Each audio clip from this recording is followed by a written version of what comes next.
దానికి ముందుగా మన ఛానల్ ఎవరైతే కనుక కొత్తగా చూస్తున్నారో వాళ్ళు ప్లీజ్ సబ్స్క్రైబ్ చేసుకోండి ఫ్రెండ్స్. మీకు వీడియో నచ్చితే కనుక ఒక చిన్న లైక్ చేసి సపోర్ట్ చేయండి. మీ ఫ్రెండ్స్ అందరికీ కూడా షేర్ చేయండి. ఈ రోజు వీడియోలోకి వెళ్లే ముందు బాబా గారి ఆశీస్సులు మీ అందరికీ దొరకాలని మనస్ఫూర్తిగా కోరుకుంటున్నాను.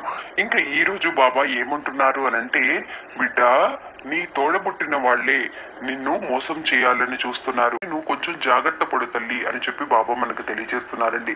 ఎందుకు బాబా ఇలా అంటున్నారు? తోడబుట్టిన వాళ్ళ దగ్గర నుంచి మనకి ఏం సమస్యలు రాబోతున్నాయి, ఎలాంటి సమస్యలు రాబోతున్నాయి అనేది ఈ రోజు వీడియోలో తెలుసుకుందాం.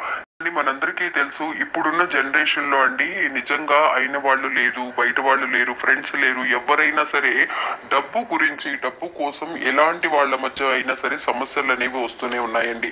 అలాంటి డబ్బు కోసం ఎంతటి ఘోరాలైనా సరే చేస్తూనే ఉన్నారండి. అందువల్ల మనందరము కూడా చాలా జాగ్రత్తగా ఉండడం అనేది మంచిది. చాలా మంది కూడా అడుగుతూ ఉన్నారండి, అక్క ఇప్పుడున్న రోజుల్లో ఎవరిని నమ్మాలో ఎవరిని నమ్మకూడదు అనేది కూడా తెలియటం లేదు అని చెప్పేసి అంటున్నారు. అని అంటే ఇప్పుడున్న సిచ్యువేషన్స్ మన చుట్టూ జరిగేవన్నీ కూడా అలా ఉన్నాయి కాబట్టి మనం చాలా జాగ్రత్తగా ఉండడం మంచిది. అంటే మా రిలేషన్స్ వీళ్ళు, మా అన్నదమ్ములు వీళ్ళు నాకు మోసం చెయ్యరు అని చెప్పి ప్రేమాభిమానాలతో ఉండే వాళ్ళు కూడా ఇంకా ఉన్నారండి. ఎంతో మంది ఉన్నారు. మోసం చేసే వాళ్ళు ఎలా అయితే ఉన్నారో అలాగే మంచితనం, ప్రేమ, నిజంగా నా తమ్ముడు, మా అన్నయ్య, మా అమ్మ, మా నాన్నగారు వాళ్ళు నాకు అసలు ఎలాంటి ద్రోహం చేయరని, అంటే వాళ్ళు ద్రోహం చేయాలని కాదండి, ఆ సిచ్యువేషన్ వాళ్ళని అలా చేయిస్తుంది అనమాట. అంటే ఎవరి పక్కన న్యాయం చెప్పాలో తెలియదు. నిజంగా డబ్బు అనేది ఎవరికి ఇస్తే ఒకరికి ఇస్తే ఒక ప్రాబ్లం వస్తుంది, ఇవ్వకపోతే ప్రాబ్లం వస్తుంది అని చెప్పేసి ఆలోచించడం వల్ల అనేక రకాల సమస్యలు వస్తూ ఉంటాయండి. అలాంటి సమస్యలు అనేవి ఎలా వస్తాయి అనేది ఈ రోజు ఒక చిన్న కథ ద్వారా బాబా మనకి తెలియజేస్తున్నారండి. ఒక ఊర్లో అండి చక్కటి ప్రేమాభిమానాలతో కూడిన ఒక మంచి కుటుంబం అండి. ఈ కుటుంబంలో అమ్మా నాన్న, వాళ్ళకి 2 పిల్లలండి. అంటే ఒక కూతురు ఒక కొడుకు అనమాట. వీళ్ళు నిజంగా అండి చాలా వరకు కూడా చాలా పెద్ద ధనవంతులు అని చెప్పలేము, కష్టపడి పైకి వచ్చిన ఫ్యామిలీ అనమాట. వీళ్ళందరూ కూడా అండి ఎంతో హ్యాపీగా ఉంటూ ఉండేవాళ్ళు. వీళ్ళ మధ్య ఎలాంటి ప్రాబ్లమ్స్ అనేవి, ప్రేమ మట్టికి వీళ్ళ మధ్య ఆ నమ్మకాన్ని తీసుకొస్తుందండి. ఎప్పుడు కూడా ఎవరికి ఎలాంటి ప్రాబ్లం వచ్చినా కూడా, అంటే అమ్మాయి ఫస్ట్ అండి, తమ్ముడు ఆ మగపిల్లవాడేమో తర్వాత పుట్టాడనమాట, అంటే తమ్ముడు అనమాట. వీళ్ళు అమ్మ నాన్న కూడా ఇద్దరిని ఒకేలాగా చూస్తారండి. అంటే కొడుకు ఎక్కువనో లేదంటే కూతురు ఎక్కువనో అలా కాకుండా నిజంగా ఇద్దరు కూడా ఇద్దరికి సపోర్ట్ చేస్తూ వాళ్ళు ఏమైతే చదువుకోవాలని అనుకుంటున్నారో అలా చదివించడం, వాళ్ళకి ఏది కావాలంటే అది వాళ్ళ వల్ల అయినంత వరకు సహాయం చేయడం అలా చేస్తూ ఉన్నారనమాట. ఫస్ట్ అమ్మాయి కాబట్టి అమ్మాయికి మ్యారేజ్ చేసేసారు. ఆ తర్వాత అమ్మాయి ఇంకా అత్తగారింటికి వెళ్ళిపోయింది. ఆ తర్వాత ఇంకా కొడుకు మట్టుకే ఉన్నాడు వీళ్ళ దగ్గర. ఈ కొడుకు కూడా అండి వాళ్ళ అమ్మా నాన్నని కూతురు లేని లోటు కానీ, అంటే చక్కగా ఇంట్లో పనితో సహా అన్ని సహాయం చేస్తాడండి వాళ్ళ అమ్మా నాన్నకి. వాళ్ళ అమ్మ అంటే అంత ప్రాణం అండి అబ్బాయికి. అలాగా ఈ అబ్బాయిని ఒక రోజు మ్యారేజ్ చేసుకోమని అడుగుతారనమాట.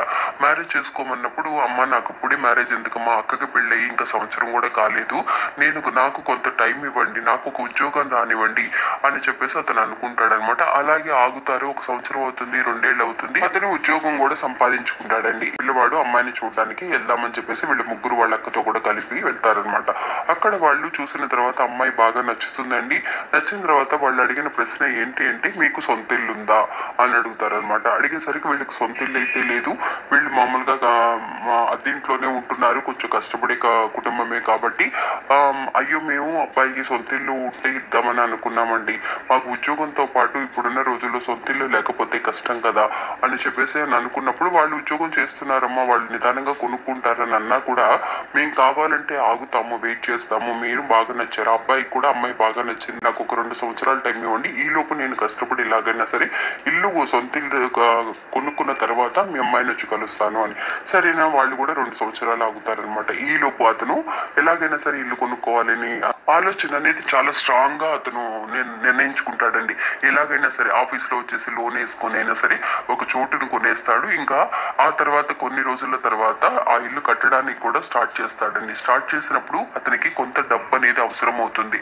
అంటే ఈ మధ్యలో ఆగిపోతుంది. అతను లోన్ వేసిన డబ్బు అనేది సరిపోక ఇంకాస్త డబ్బు అనేది అతనికి అవసరం అవుతుంది. అప్పుడు ఏం చేయాలో తెలియక వాళ్ళ అమ్మ నాన్న దగ్గర చెప్పినప్పుడు వాళ్ళ అమ్మ నాన్న కూడా వాళ్ళ దగ్గర ఉన్న నగలు కూడా ఇస్తారండి. అవి సరిపోవన్నమాట. సరిపోనప్పుడు అప్పుడు వాళ్ళ అక్క సడన్ గా ఇంటికి వస్తుంది అనమాట. వచ్చినప్పుడు ఏంట్రా ఏం మాట్లాడుకుంటున్నారు, ఏంటి ఏమైంది నాకు కూడా చెప్పండి అని అంటే అప్పుడు ఆ అమ్మాయితో చెప్తారనమాట. చెప్పినప్పుడు అమ్మాయి ఇలాగా తమ్ముడు ఇల్లు కట్టుకోవాలనుకుంటున్నాడు, అది 2 సంవత్సరాలు టైం ఇచ్చారు కదా తమ్ముడికి పెళ్లి చేయడానికి, ఇంకా ఇల్లు కట్టుకోవడానికి అతనికి డబ్బులు సరిపోలేదు, ఏం చేయాలని ఆలోచిస్తూ ఉన్నాము అని అన్నప్పుడు తను అంటుందండి, అయ్యో అమ్మ నాతో చెప్పుండొచ్చు కదా, నాకు మీరిచ్చిన నగలు అనేవి నా దగ్గర ఉన్నాయి, ఇంకా ఆ నగలు నేను తమ్ముడికి ఇస్తాను, ఇది ఆ తర్వాత ఇల్లు కట్టిన తర్వాత తమ్ముడు తర్వాత నిదానంగా నాకు ఇచ్చినా ఏం ప్రాబ్లం లేదు కదా, ఇందులో ఆలోచించాల్సింది ఏముంది, వాడికి లైఫ్ అనేది ముందుకు వెళ్ళాలి కదా అని చెప్పేసి తను ఒక మంచి మనసుతో తన తమ్ముడికి తన దగ్గర వాళ్ళ అమ్మగారు పెట్టిన నగలని వాళ్ళ తమ్ముడికి ఇస్తుందండి. ఇచ్చినప్పుడు ఆ తమ్ముడు కూడా ఆ నగలని అమ్మేసేసరి ఆ ఇల్లు స్టార్ట్ చేసేసాడు. మరి ఇలాగ కొన్నాళ్ళు పోయిందండి, 4 ఏళ్ళు అయిపోయింది, 5 ఏళ్ళు అయిపోయింది.